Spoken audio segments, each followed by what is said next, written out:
नमस्ते दोस्तों। The folk tale में आप सभी का बहुत बहुत स्वागत है। आज हम ऐसी दुनिया में कदम रखने जा रहे हैं जहां प्राचीन भारत का ज्ञान और बुद्धि की करुणा हमें जीवन का सबसे बड़ा पाठ पढ़ाएगी।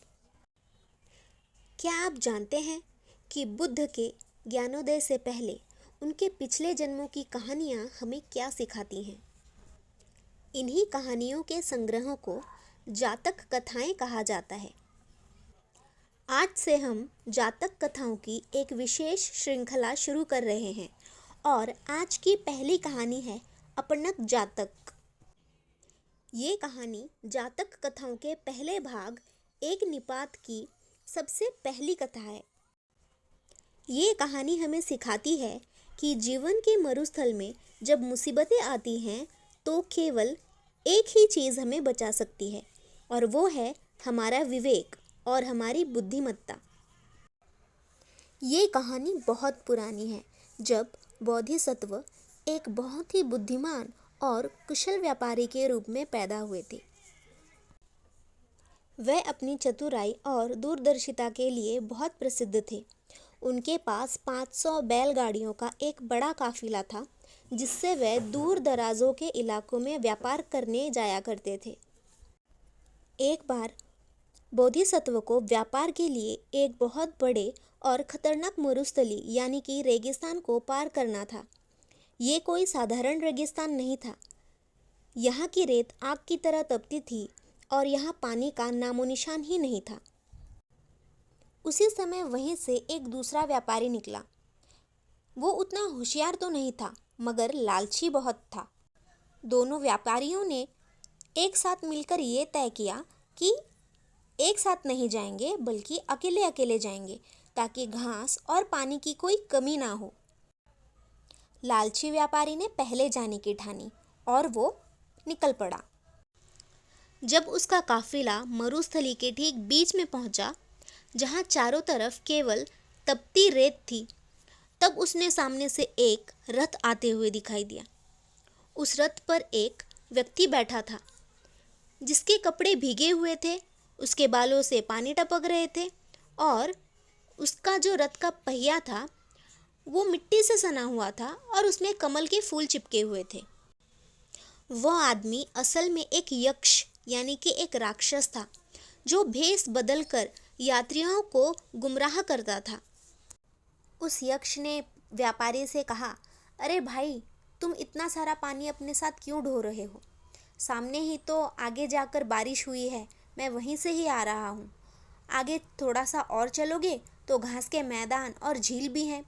तो तुम ऐसा करो, पानी का घड़ा फेंक दो और यूं ही चलो, ताकि तुम जल्दी जा सको और अपने स्थान पर जल्द से जल्द पहुँच सको। बेवकूफ़ व्यापारी ने यक्ष की बात तुरंत मान भी ली और उसने तुरंत आदेश दे दिया अपने सारे कर्मचारियों से कि सारा का सारा पानी बहा दे। पानी बहा देने के बाद वो चले जा रहे हैं। पानी का तो कोई नामो निशान ही नहीं है। अंत में रात्रि हो गई और व्यापारी अपने काफिले के साथ भूखा प्यासा थका हारा जमीन पर बैठ गया। व्यापारी और उसके पूरे दल को राक्षसों ने अपना भोजन बना लिया। कुछ दिनों के बाद बोधिसत्व भी अपने काफिले के साथ व्यापार करने के लिए निकल पड़े और उन्हें भी उसी रास्ते से ही गुजरना था। जब वो रेगिस्तान पर आए तो वही अक्ष फिर एक और बार आया और उसने वही सारी बातें बोधिसत्व से कही। परंतु बोधिसत्व ने वहाँ पर कुछ अनोखा पाया। उन्होंने परिस्थिति का सटीक अनुमान लगाया। उन्होंने तुरंत अपनी आँखों और बुद्धि का इस्तेमाल किया। उन्होंने देखा कि हवा में कोई भी नमी नहीं है। धूल वैसे ही उड़ रही थी जैसे सूखे रेगिस्तान में उड़ती है। उन्होंने सोचा कि अगर आगे सच में बारिश हुई होती तो मौसम ठंडा होता और आसमान में बादल भी होते, जो कि अभी दिखाई नहीं दे रहा। उन्होंने अपने दल को सख्त चेतावनी दी कि एक बूंद भी पानी का फेंकना नहीं है, ये एक छल है। बोधिसत्व की सावधानी की वजह से उनका पूरा दल सुरक्षित रहा। जब वो आगे बढ़े तो उन्होंने देखा कि मूर्ख व्यापारी और उसके दल की गाड़ियाँ और उनका सारा सामान वहीं पर बिखरा पड़ा था और वो कहीं भी दिखाई नहीं दे रहे थे। बोधिसत्व ने अपने सुझाव और धैर्य से सफलतापूर्वक उस मरुस्थली को पार कर लिया। उन्होंने न केवल व्यापार में लाभ कमाया बल्कि अपने सभी साथियों की जान भी बचा ली। ये कहानी हमें ये सिखाती है कि जब भी कोई हमें बहुत आसान और लुभावना रास्ता दिखाए तो तुरंत उस पर विश्वास नहीं करना चाहिए। हमें अपनी बुद्धि यानी कि लॉजिक का इस्तेमाल करना चाहिए। जीवन की कठिन परिस्थितियों में अक्सर ऐसे राक्षस हमें मिल जाते हैं जो हमें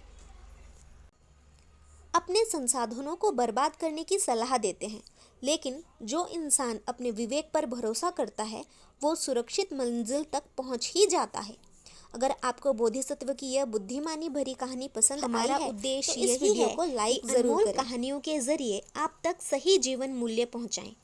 ऐसी और भी प्राचीन कहानियों और जातक कथाओं की पूरी श्रृंखला देखने के लिए हमारे चैनल को अभी सब्सक्राइब करें और बेल आइकन को दबाना भी ना भूलें। हमें कमेंट सेक्शन में ज़रूर बताएं कि इस कहानी से आपने क्या सीखा। अगली कहानी तक सजग और कहानियों की इस श्रृंखला में हमारे साथ बने रहें। धन्यवाद।